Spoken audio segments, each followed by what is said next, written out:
I love me a good mystery. Is she wearing pants? Or is she not wearing pants? You know, like, why not? Why not keep them guessing on this side of the Atlantic? I just got back from spending 5 weeks in Italy, and for some reason on this trip, I felt very drawn to explore the duality of both my Canadian and Italian heritage and how that translates to my style. Both of my parents are Italian, but I was born and raised here in Canada. I've spent a few months living in Italy and visit very, very frequently. I know it doesn't make me an expert on Italian style, but I definitely feel the presence of these two cultures in my daily life. And I really wanted to see how that translated to my personal style. So today I have 5 fall pieces, very classic items that I think most of us have some form or iteration of in our closet. And I thought it would be fun to kind of dive deeper into this exploration of my 2 personal cultures and see how I would style each piece if I were in Italy and how I would style it if I were in Canada. So today I have 5 pieces, all from Cézanne. 2 are new to me from today's collaboration. So a big thank you to Cézanne for sponsoring today's video. I love working with this company, but I do find Cézanne has like a little bit of flair, you know? It's not like super pared down. There's always a little bit of something to it, which I feel lends to a really beautiful sense of Italian style in a way. The other 3 pieces are also from Cézanne, but they are from previous collaborations, since I try not to take on new product if I really don't need it. So the 2 new pieces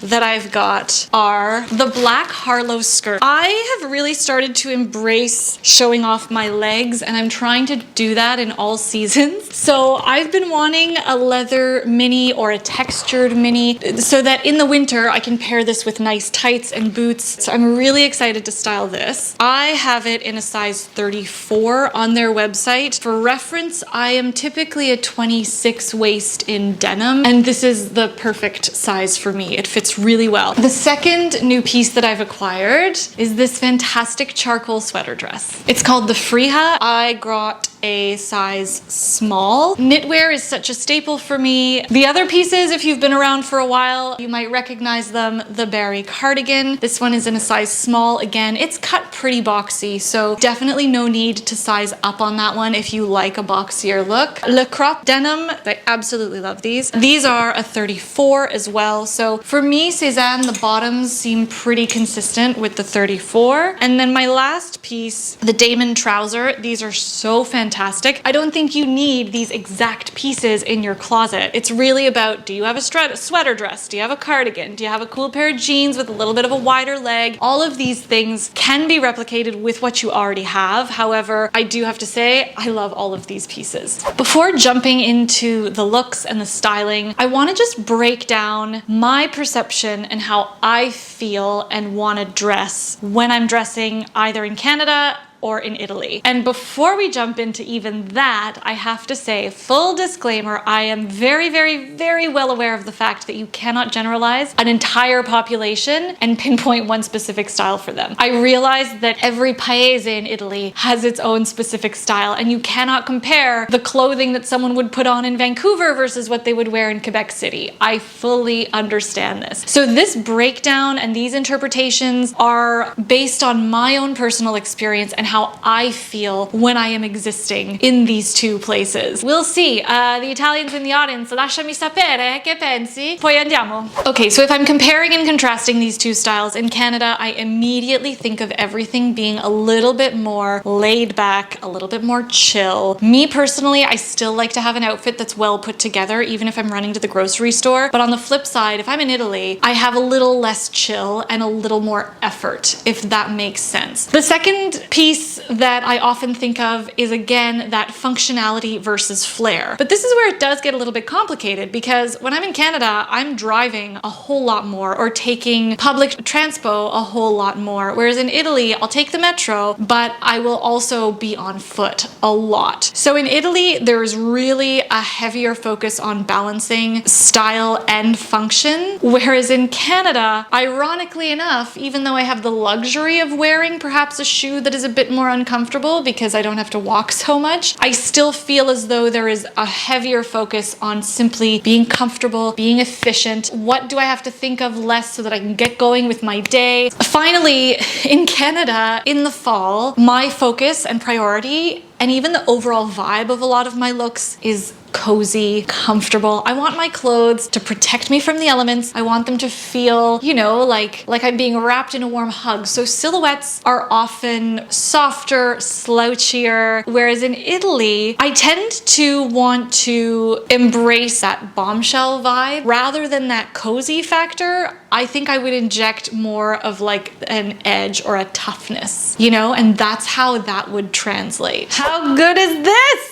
Italy, we are starting off with. In the spring, summer, the mini skirt was a very popular silhouette. I saw a couple of little street style shots in Milan, I think it was, of women wearing the little socks with like a cool lacy strappy sandal. But since we're talking about fall, I thought I would try the same, and I am loving this. Still with a low heel so that I can take public transpo. I've added the watch, some stacked rings, pearl earrings, pretty big. I think the biggest piece here is to embrace the bombshell sort of toughness and that more like design and style over the whole chill and cool and casual vibe of Canada. I've kept the silhouette of the sweater nice and form-fitted. This is merino wool though, so it will still keep me nice and warm. I also want to note that I did not tuck this in on purpose. I could do this, which is kind of interesting. This is cool. Obviously, like, should I even bother? Obviously, we're gonna do the puzzle. It's cool. It works with the colors. It's perfection in a bag. But you know what? Okay, look, at least in my family, we tend to have a flair for the dramatic. And I do feel like perhaps some drama can be integrated. I love a really cool like proportion play moment. I think temperature-wise, you could get away with this in September, early October. This would be fine also with like a more opaque tight, could be kind of cool. Welcome to Canada. I really wanted to have a big, cozy, oversized proportion here. I think this lends to that feeling of just being chill and cozy and really like dressing down the leather skirt, especially because I've added the sheer tight and the tall boot. That can feel a little bit sexy, a little bit chic, which I love, but to kind of downplay it, I've got the giant oversized sweater. I would probably also wear this in Italy, I'm not gonna lie, but probably more like winter. For a purse, not the Loewe. Where are my glasses? Here we go. Fall, winter in Canada. I would most likely need a jacket. I'm really digging the long over short proportion play with the jacket. If it were cold enough, which in reality it most likely will be. When I was in Italy last season and this season, I was there around September, October, and early August. And you know, the cowboy boot, like the tall cowboy boot trend was quite strong. Saw it again this season. So that's what inspired me to pull these from my closet and see how I can style them with this dress. I don't mind this. It's an interesting lightness, an interesting contrast. Didn't want to wear a tight. However, if it were cool enough to wear tights, I'd probably do like a nude fishnet. You know, if you wanted something on your legs, but that wasn't too in your face or heavy. These cowboy boots are ancient. I've had them for years. So they're not like the super on trend cowboy boot that we're seeing everywhere, but they still have that vibe, right? Like they still carry that like Western inspired thing. And I wanted to bring out the color a little bit. I've tied my vintage scarf in a little neckerchief style. I don't think this is too costumey because the foundation of the sweater dress, like it's so minimal and easy. It's like a perfect canvas to kind of do whatever you want and play around with it in this way. If we're talking Italy, even on a cloudy day, I would be wearing these sunnies. Oddly enough, I don't know why I'm feeling the fanny again, but I like it. I think this is what I would do. It feels interesting. It has a little bit more of these design details. The heel on these boots is lower, so I could pound the pavement for however long I would need. The sweater dress for Canada. This is how one way I would wear it. I really felt like the weight of the dress worked well with a more opaque tight here. These boots, really solid heels, so I can be comfortable and walk in them, so I get that functional ease out of them. I know this can seem a little bit of an odd pairing, like the hat really felt like contrasting the boot and the luxe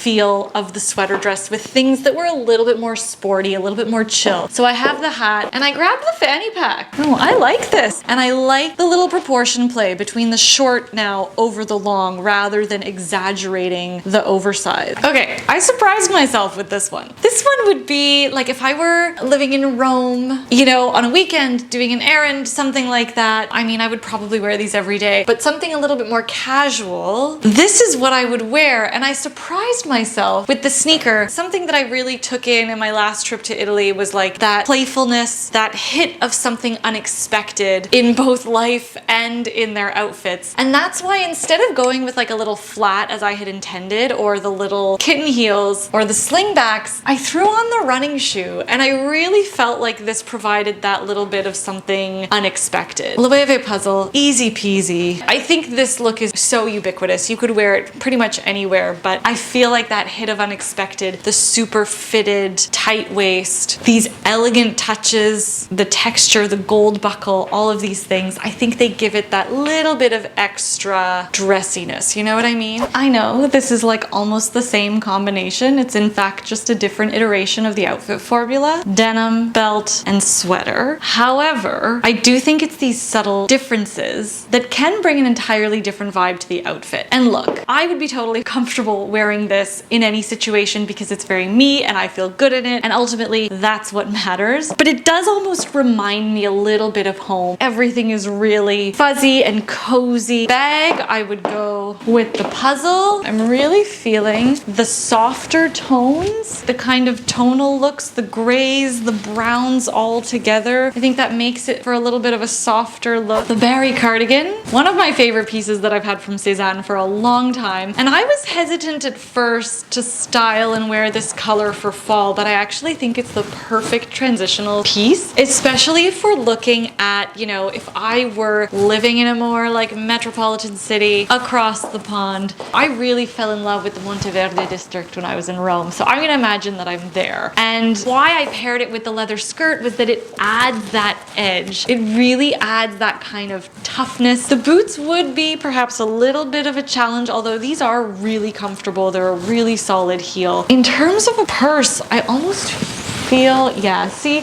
this is good. This feels good. I like how it's like a little bit of glam. We've got the texture play here. We've got the gold hardware. And again, like I always feel a little bit more of that bombshell glam kind of vibe. And the nice structure adds a little bit of that like sharpness and that toughness. Again, I know this is not like a groundbreaking outfit, but what I thought was so interesting was that I've used each of these pieces in other contexts, especially like if we take these cowboy boots, for example, when I had them styled with the sweater dress and the scarf, they took on a completely different vibe. But paired with the jeans and a nice soft slouchy sweater, no belt, this whole ensemble, it really does feel different. So even the cardigan itself, we've got this like beautiful luxury sort of like soft fabric, the boxy silhouette, the deep V, and you know, the seafoam green color. These are all really like interesting elements that maybe you would normally be intimidated to style, but we've been able to style it in two completely different personality types, and yet I think they both look and feel really great. So it's really just about sort of the vision, I think, is so important when you are restyling your pieces, because these subtle tweaks or these subtle like little styling differences can really make you feel as though you're wearing a completely new garment. If I were to add a coat,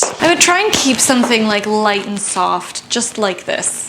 The Damon trouser. If I were in Italy, this is how I would style it. I'm assuming though that I'm like going out somewhere, not even aperitivo. This would be like a later dopo cena, like even after dinner, you know, like a nice evening out lounge, maybe like a nice cocktail somewhere. This would be definitely more like on the dressy side of things. Don't know what else to say about this outfit. Easy peasy. Okay, for the other side of the Atlantic, Ottawa, Toronto, Montreal, any of these places, I would go for something more monochrome with some texture play here, like what we're doing with the fisherman's knit. Another styling element that always makes me feel cozy is that element of layering. So I would do the tall boot underneath these pants. I love the way things look when it's like more of a cropped hem and then you've got the boot disappearing underneath. I just think it's so good. For a jacket, this pea coat. So I would maybe do something like this. So that is what I have for you today. Thank you so much for watching. As always, a big thank you to Cézanne for sponsoring today's video. Give this video a thumbs up if you liked it, if you learned something new, or even if it just got you thinking a little bit differently about your clothes. Hit subscribe if you haven't already, and I will be back with another slow fashion video.